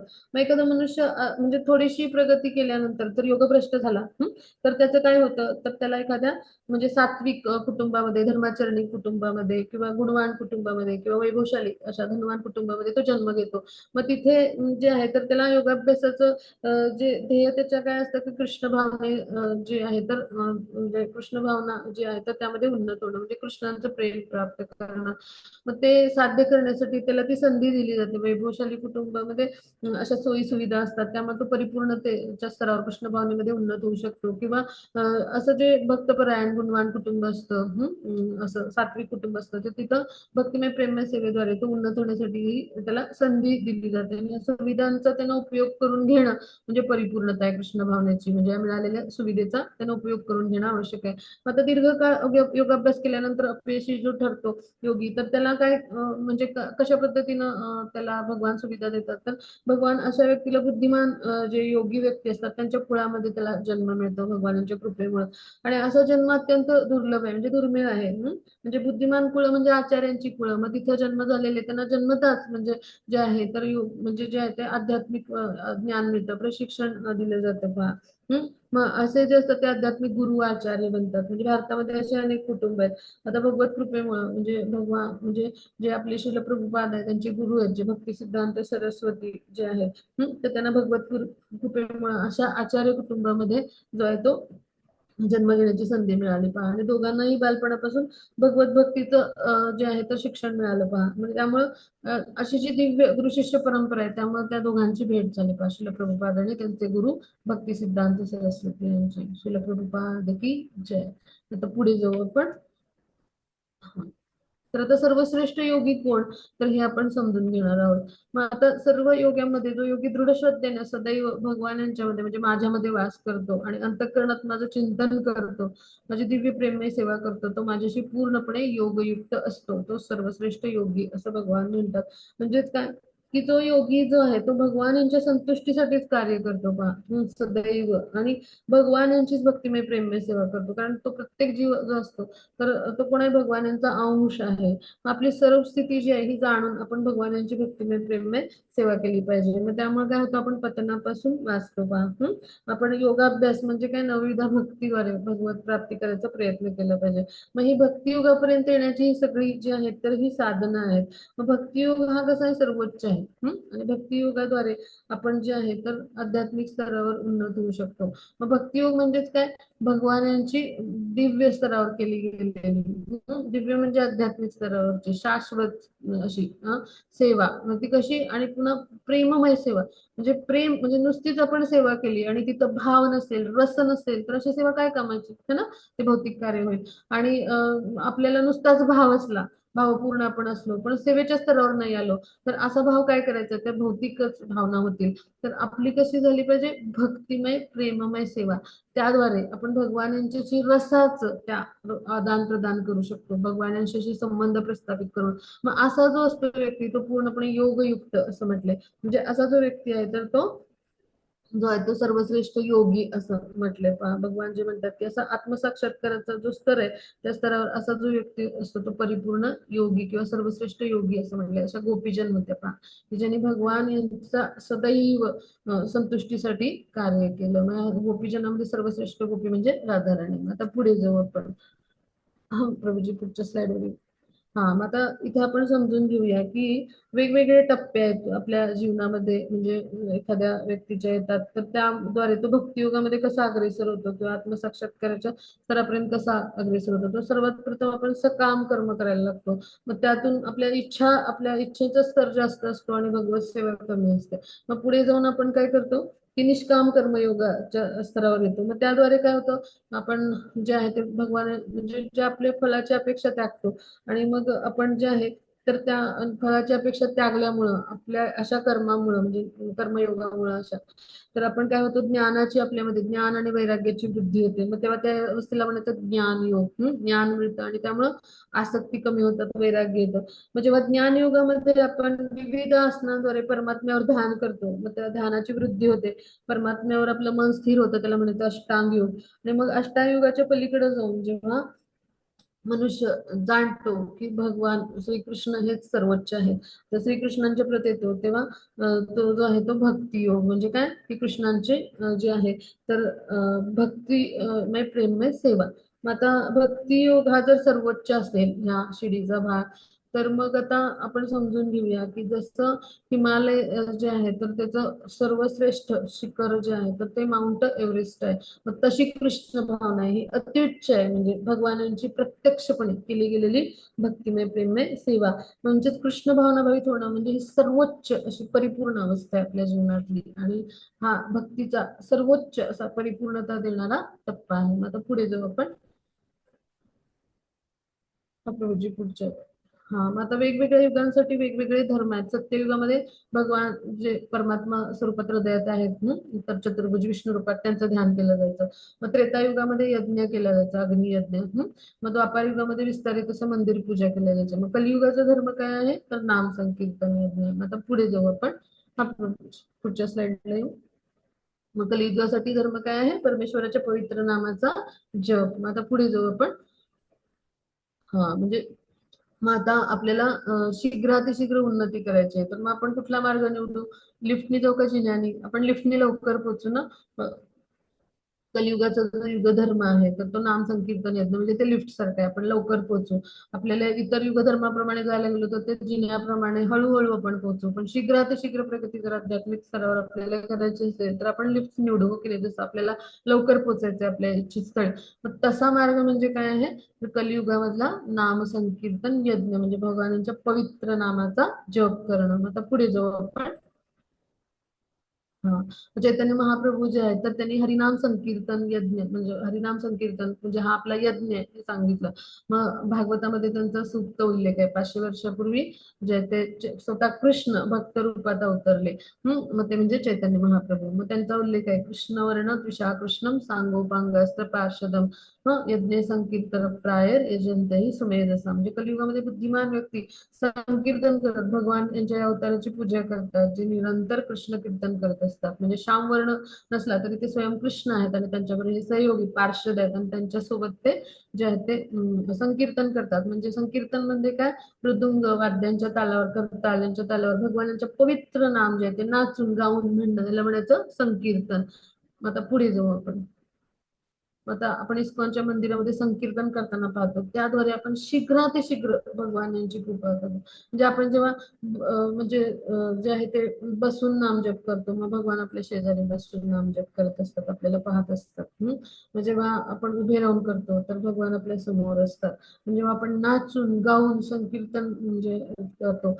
तर त्यावेळेला भगवान पण आपल्या सोबत नाचत असतात पहा आणि आपल्याला आलिंगन करत असतात यासाठी आपण संकीर्तन करणं आवश्यक आहे म्हणून इस्कॉनच्या मंदिरामध्ये किंवा सगळे भक्त आपण संकीर्तन करत असतो दिवसातून 10 मिनिटं तरी घरामध्ये संकीर्तन करावं मग जप संकीर्तन हरे कृष्ण महामंत्र म्हणजे काय मन मन आणि त्र म्हणजे मनाला जो म्हणजे त्रायते मना असं म्हटलं जाते मनाला म्हणजे जो आहे तर जो त्रायते मना म्हणजे तर तो मंत्र म्हणजे मनाला तारणारा असा म्हणजे काय की ते शब्द नाही आहेत नुसते तर आपला जो भाव आहे ना तो भगवान यांच्यापर्यंत जो पोहोचवतो असा जो आहे तो मंत्र आता पुढे जाऊ आपण हा मग आता जप संकीर्तन आपण कशाचं करायचं हरे कृष्ण महामंत्राचं मग हरे कृष्ण महामंत्र कसा आहे हरे कृष्ण कृष्ण कृष्ण हरे हरे हरे राम राम राम हरे हरे मग आता पुढे जाऊ आपण हा प्रभूजी पुढच्या स्लाइडला येऊ हा मग हे संकीर्तन जे आहे ते इस्कॉनचे आपले भक्त आहेत ते मार्गावरती पब्लिक प्लेसेस म्हणजे अशा गर्दीच्या ठिकाणी का करतात तर एकाच वेळी अशा सगळ्या जीवांना जीवांपर्यंत जे आहे ते हरिनामाचं बीज पोहोचवत असतात पहा म्हणजे आपण पहा, जर मार्गावरून चाललो असो अशा गर्दीच्या ठिकाणी आणि आपण जर असे एखादं गाणं ऐकलं तर आपण दिवसभर ते गुणगुणतो ना. मग अशाच पद्धतीनं हरे कृष्ण महामंत्र जर ऐकला एखाद्या जीवानं तर दिवसभर तो तोच गुणगुणेल, त्याच्या लक्षात राहील, म्हणजे त्याच्या हृदयात ते बीज आहे ते पेरलं जातं. मग त्याद्वारे त्याचा कुठल्या ना कुठल्या जीवनामध्ये उद्धार होत असतो. पहा, यासाठी संकीर्तन हे म्हणजे वेगवेगळ्या विविध मार्गाच्या ठिकाणी, गर्दीच्या ठिकाणी, रेल्वे स्थानक, बस स्थानक, अशा विविध ठिकाणी, मॉल्स, अशा ठिकाणी आपले इस्कॉनचे जे ब्रह्मचारी आहेत किंवा भक्त आहेत ते जाऊन करतात. पहा, मग ही पण एक प्रकारची भक्ती सेवा आहे. पहा, आता पुढे जाऊ आपण. मग शास्त्रातील अनेक संदर्भ आहेत, त्यातले एक दोन मी वाचते, तर आपण ते समजून घेऊ. कलियुगे युगधर्म नामप्रचार ताटी लागे पितावर्ण चैतन्य अवतार. कलियुगात लोकांनी फक्त भगवंतांच्या पवित्र नामाचा जप केला पाहिजे, नारायण संहितेमध्ये सांगितलं. आता पुढे जाऊ आपण. हा प्रभूजी, पुढची स्लाईड घेऊ आपण. हा, यजुर्वेदामध्ये पण किंवा कलिसंतरण उपनिषदामध्ये पण सांगितलंय. सर्व वैदिक साहित्यामध्ये शोध घेतल्यानंतर समजतं की अशुद्धतांचा नाश करण्यासाठी कलियुगात हरे कृष्ण महामंत्रापेक्षा अधिक श्रेष्ठ काही नाही. आता पुढे जाऊ आपण. हा, पुढची स्लाइड घेऊ प्रभू.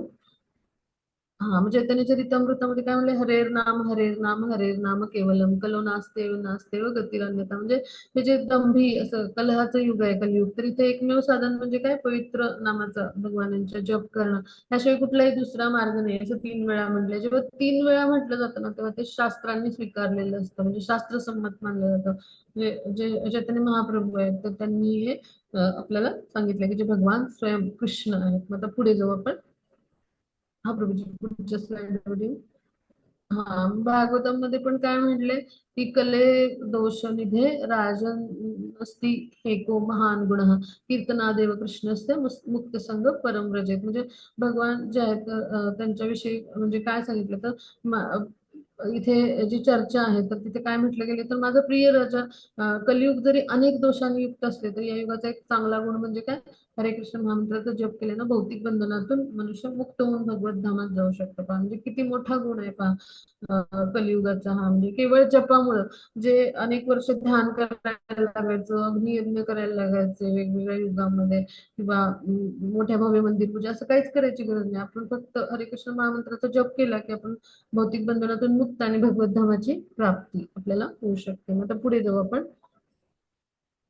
हा, म्हणजे ज्ञानम जप यज्ञोस्मी 10व्या अध्यायामध्ये 25व्या श्लोकात भगवान स्वतः विभूती योगामध्ये म्हणतात. म्हणजे यज्ञामधला जप यज्ञ म्हणजे मी स्वतः आहे. म्हणजे जेव्हा आपण जप करतो तेव्हा भगवान यांचं म्हणजे जे आहे तर ते सानिध्य अनुभवतो. पायासाठी आपण भगवान यांचं सानिध्य मला अजून कसं मिळेल, अजून कसं मिळेल, यासाठी आपण जप करणं आवश्यक आहे. आता पुढे जाऊ आपण.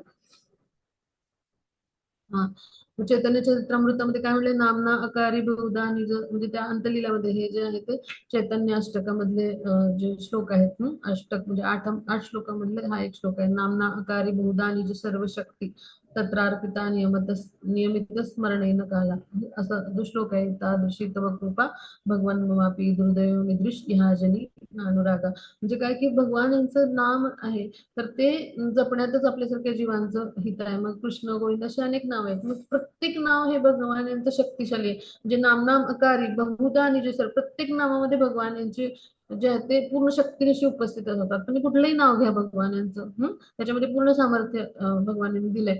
आणि हे नाम घ्यायला कुठलेही कठोर नियम नाहीत. मग यासाठी आपण काय करायचं, आजपासून भगवान यांचं पवित्र नाम जितकं जास्तीत जास्त बसता उठता घ्यायला सुरुवात करायची. आपल्याला काही लागलं पडलं आपण आई ग बाप रे म्हणतो आपण, तेव्हा पण हे कृष्ण हे गोविंद असं म्हणायला सुरुवात करायची. ते कृष्णांना समर्पित करायचं कुठलंही कार्य, तर काय होईल, मग कृष्णांची आपल्यावर कृपा होईल. का आता पुढे जाऊ आपण. हा, मग पंचतत्व प्रणाम मंत्र नाम घेण्यापूर्वी आपण म्हणजे हरिनाम घेण्यापूर्वी करायचा, हरे कृष्ण महामंत्राच्या जपापूर्वी. तो कोणता आहे, श्रीकृष्ण चैतन्य प्रभू नित्यानंद अद्वैत श्री अद्वैत गदाधर श्रीवासादि गौर भक्त वृंद. मग हरे कृष्ण महामंत्राचा जप करण्यापूर्वी हा का करायचा, तर त्यामुळे नामामध्ये जे अपराध आहेत तर त्यापासून आपल्याला संरक्षण मिळतं. आणि आचार्यांच्या प्रती आपण कृतज्ञता, ही परंपरेतले आपल्या गुरुशिष्य परंपरेचे महान आचार्य आहेत त्यांच्या प्रती आपण कृतज्ञता व्यक्त करून आपल्या जपाची सुरुवात करायची. आता पुढे जाऊ आपण. मग महामंत्राचा जप करताना काही नियम आहेत तर ते त्यांचं पालन करणं आपण आवश्यक आहे. मंत्र आपल्याला ऐकू येईल कानांना अशा मोठ्या आवाजात म्हणावा. मग प्रत्येक शब्दाचा स्पष्ट उच्चार करायचा, म्हणजे असं एकदम गडबडीत हरे कृष्ण कृष्ण कृष्ण हरे हरे एकदम फास्ट, म्हणजे रेल्वे पाठीमागे लागल्यासारखे किंवा कुत्रा पाठीमागे, म्हणजे रेल्वे कशी रुळावून म्हणजे जाताना असे खूप मोठा आवाज होतो तसं एकदम फटाफट नाही म्हणायचं किंवा कुत्रा पाठीमागे लागल्यासारखं असं नाही. आपण व्यवस्थित शब्दाचा उच्चार करून म्हणजे जे आहे ते प्रत्येक शब्द म्हणायचा. म्हणजे आपण अत्यंत आदरपूर्वक ते हरिनाम प्रभू आहेत त्यांच्या चरण कमलांची आपण सेवा करतो या भक्तिभावाने ते प्रकट होतात आपल्या समोर. आपले हृदय असतं ते नाम स्फुरत म्हणून आपल्या जिभेवर येतं. म्हणजे ते काही भौतिक शब्द नाही आहेत. ते काही टेप रेकॉर्डर सुरू केला तरी पण तिथून ध्वनी येतो पोपट पण म्हणजे शब्द उच्चारतो पण तो असा भौतिक ध्वनी नाही. ते आध्यात्मिक जगतातून आलेलं नाम आहे ते आपल्या भगवानाच्या इच्छेनं आपल्या हृदयात स्फुरतं आणि मग आपल्या जिभेवरती आणि वाणीमध्ये येतं. आणि म्हणून आपण अत्यंत भक्तिभावाने ते नाम घेतलं पाहिजे. मग कुठल्याही स्थळी बसून किंवा चालताना कोणत्याही दिशेकडे तोंड करून आपण जप केला तरी चालू शकतो. मग आता पुढे जाऊ आपण. आपण एक 2 मिनिटात हे संपू. हा मग महामंत्राचा जप हा कोणत्याही वेळी पण तथापि ब्राह्ममुहूर्तावर जर पहाटे उठून केला तर त्यावेळेला ब्राह्ममुहूर्ताच्या जपाचे लाभ आहेत. म्हणजे तो सत्वगुणाचा काळ असतो तेव्हा आपण जर जप केला तर निश्चित आपल्याला लाभ होतो. म्हणजे आपण स्नानापूर्वी किंवा नंतर कधीही करू. मग जप करताना तो मोजणं सोयीचं आहे. म्हणजे आपल्याला जे आहे तर संख्यापूर्वक जर आपण नामजप केला तर आपलं त्यामध्ये सातत्य येतं. यासाठी 108 मणी असतात आणि तुळशी माळेद्वारे आपण तो जो आहे तो तुळशी माळेचे जे मणी असतात त्याद्वारे आपण तो जप करावा. मग आता पुढे जाऊ आपण. हा मग या महामंत्राचा जप करताना आपण नुसत्या महामंत्राचे काही शब्दाचा करू नये. म्हणजे एकच ओळ केली हरे कृष्ण कृष्ण कृष्ण हरे असं नाही करायचं. पूर्ण महामंत्राचा जप करायचा. मग माळेतील मणी जे आहे ते कृष्ण मणीवर जप नाही करायचा. ते कृष्ण आहेत त्यांना नाही ओलांडायचं. तर हा ही आपण काळजी घ्यायची. मग पुस्तक मोबाईल फोन वर्तमानपत्र टीव्ही पाहताना असं नाही जप करायचा. जपमाळ करताना आपण फक्त जपच करायचा. काही जण जप करताना समोर एखादं लेक्चर ऐकतात भागवताचं किंवा सत्संगात बसलेले असतात. बिलकुल नाही. जप करताना फक्त जपच करायचा. तर ही काळजी आपण घेणं आवश्यक आहे. आता पुढे जाऊ आपण. हा जप करण्याचे फायदे पहा. म्हणजे काय की वाईट सवयीपासून व्यसनातून आपण मुक्त होतो. म्हणजे असे अनेक भक्तांचे अनुभव आहेत. मग कर्म फळांपासून तर मुक्त होतोच. कर्माच्या बंधनापासून चिंता तणाव सगळं निघून जातं. पहा कसे आनंदी आहेत पहा सगळे भक्त. मनाला शांती मिळते परम आनंदाचं म्हणजे जे आहे तर म्हणजे जे परम आनंद आहे त्याची अनुभूती येते. म्हणजे खरा आनंद जो आहे असा निर्मळ आनंद तो जपातून मिळतो आपल्याला. आणि आत्मज्ञानाच्या स्तरावर आपण उन्नत होतो. आपल्या आत्म्याच्या स्तरावर आपल्याला ज्ञान मिळतं पहा. आता पुढे जाऊ आपण. हा मग हरे कृष्ण महामंत्राचा जप करणाऱ्यांचे काही अनुभव आहेत ते आपण पाहूया. हा महामंत्राचा जप करण्यापूर्वी केल्यापासून काय व्हायला लागलं सगळ्या अनुकूल गोष्टी घडायला लागल्या. आता हा तरुण दिग्दर्शक आहे फ्रान्स मधला जीन क्लॉड त्यांनी सांगितलं. जीन क्लॉड हेली फार प्रसिद्ध असं दिग्दर्शक हा होऊन गेला. मग आता ईश्वराचा साक्षात्कार होण्याची प्रक्रिया आहे असं कोण म्हणतो. जॉर्ज हॅरिसन हा पॉप सिंगर होता त्या काळातला. त्याने उच्चांक गाठला होता हरिकृष्णाचे महामंत्राचे त्याचे कॅसेट सगळीकडे म्हणजे विश्वामध्ये त्याने उच्चांक गाठला होता त्याच्या अशा कॅसेट्सने. आता हे जे आहेत ते जे ते फोर्ड गाड्यांचे जे मालक आहेत तर ते आहेत अल्फ्रेड ब्रश. तर त्यांनी हरे म्हणजे ते जे आहेत ते शिल प्रभुपादांचे जे आहेत तर ते भक्त बनले आणि त्यांनी म्हणजे हिंदू स्त्रीशी विवाह केला पहा. आणि त्यांनी जे आहेत तर कृष्ण भावनेमध्ये सदैव आपलं जीवन जे आहे ते समर्पित केलं पहा. आता पुढे जाऊ आपण. हा मग हे जे आहेत ते सीमा बल्ब आणि ट्यूबचे जे मालक आहेत ते ND देसाई भारतातले मोठे उद्योगपती आहेत. ते म्हणतात बरेच वर्ष मी जॉब करतोय आणि म्हणजे त्याच्यापासूनच त्यांना जास्त आनंद मिळतो पहा. हरे कृष्णाचा जप केल्यामुळे आयुष्यातल्या चढ उतारांना आत्मविश्वासाने म्हणजे जे आहे ते त्याचा सामना करता आला किंवा शांती प्राप्त करण्यासाठी मदत झाली. हे मफतलाल जे शूटिंग शर्टिंग आपण म्हणतो ना त्याचे CEO मफतलाल फॅब्रिक्सचे ऋषिकेश मफतलाल त्यांचं मत आहे पहा. आता अनेक मॉडेल्सचे पण अभिप्राय आहेत. जप केल्यामुळे वाईट सवयी ज्या आहेत त्या निघून गेल्या. जीवनाकडे पाहण्याची दृष्टी बदलली पहा. इकडे ती डच मॉडेल जी आहे ती कशी आहे पहा आणि ती नंतर कशी बनली पहा कृष्ण भावनाबाई ती साडीमध्ये आहे पहा ती. तर ह्याच्यावर आपल्याला लक्ष येते. आता पुढे जाऊ आपण. हा, प्रभूजी. तर हा इथे पहा म्हणजे विकी ओव्हर्टिंग म्हणून युरोपियन मॉडेल आहे. मग ती कशी बनली पहा जपामुळे जप केल्यामुळे प्रचंड आनंद होतो म्हणाले. मग हा सैन्यातला अधिकारी आहे. भक्तांचा संघ महामंत्राचा जप केल्यामुळे जीवनाकडे पाहायचा दृष्टिकोन बदलला असं तो म्हणतो. आता हे संशोधक आहेत फ्लोरिडातले. हे बघ हे जे शिलप्रभुपादांचे भक्त बनले सगळे त्या काळात. महामंत्राच्या जपामुळे तणाव नैराश्य सगळं निघून गेलं असं ते म्हणाले. सकारात्मक दृष्टी तयार झाली असं ते सांगतात. डेव्हिड वुल्फ असं त्यांचं नाव. मग त्या परिणामांचा महामंत्राच्या परिणामांचा त्यांनी अभ्यास करायला आणि त्यावर संशोधन करायला सुरुवात केली पहा. आता पुढे जाऊ आपण. हा, मग आता ही पण एक जे आहे ते एक व्यावसायिक आहेत आहे, श्रीमती सॅली रॅले म्हणून. तर चिंताग्रस्त जेव्हा असायची, ती चिंताक्रांत किंवा जप करून खूप शांत वाटायचं आणि छोट्या छोट्या गोष्टींमुळे ती डगमगायची नाही, असं तिनं मत दिलंय. किंवा हा जो आहे तो हेल्थ स्पाचा एक मालक आहे टोरंटोतला, रमेश लाल. तर त्यांनी काय सांगितलं, हरे कृष्ण महामंत्राचा जप आणि कृष्ण भावनेवरचे शिलप्रपदांचे ग्रंथ हे वाचल्यामुळे त्यांच्या मनाला खूप शांती समाधान मिळालं, असं ते आपल्या भावना व्यक्त करतात. त्याच्या विविध भक्तांचे इथे अभिप्राय दिलेत. आता पुढे जाऊ आपण. हा, तर म्हणून आपण काय करायचं, जप करायचा आणि आनंदी राहायचं. मग तो जप कोणता आहे? हरे कृष्ण कृष्ण कृष्ण हरे हरे, हरे राम राम राम हरे हरे. इथं आपला अध्याय संपला. थोडेसे अभिप्राय मी मुद्दामून इकडे घेतले, कारण आपल्या सगळ्यांना त्याचं महत्त्व समजेल. आणि जेव्हा आपण दुसऱ्यांचे अनुभव ऐकतो ना, तेव्हा आपण जे आहे ते एखादी गोष्ट स्वीकारतो. तर ह्यासाठी आपण सगळे अभिप्राय घेतले, मतं घेतली. तेव्हा आपण एक 10 मिनिटं जास्त घेतली, त्याबद्दल क्षमस्व. आपण इकडे थांबूया. कोणाला काही शंका असेल तर विचारूया. प्रभूजी, आपण 6.34 वर आणूया. कोणाला श्लोक म्हणायचा तर आपण त्यांना म्हणायला देऊया आणि मग थांबूया. आपण 1-2 मिनिटात घेऊया श्लोक.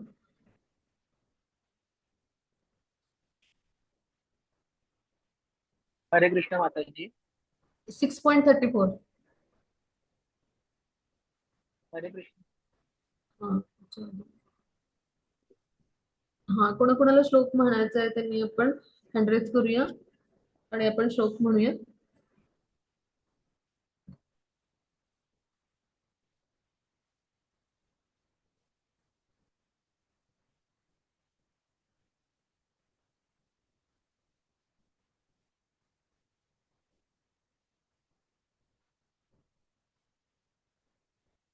हा, इथेच इथेच.